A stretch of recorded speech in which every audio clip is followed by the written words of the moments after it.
સત્ય સાથે ચાલનારો પક્ષ છે એટલે સત્યમેવ જયતે પહેલા સૂત્ર આપશું. કારણ જે ખોટો નિર્ણય લેવામાં આવ્યો હતો એને અમે સ્પેશિયલ એપ્લિકેશન હાઈકોર્ટમાં કરી 2 રીટ દાખલ કરી. 50 નંબર 49 નંબરની 2 રીટ કોમલબેન અને મારી બંનેની 1 વર્ષ આ 2 મહિના પછી અમને તેનું રિઝલ્ટ મળ્યું છે અને સત્યનો વિજય થયો છે.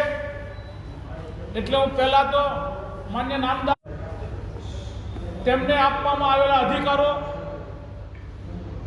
હું તેમને સ્પષ્ટપણે માનવું હતું એ પ્રમાણે રિઝલ્ટ આપ્યું છે. ગુજરાત હોય કે ભારત હોય,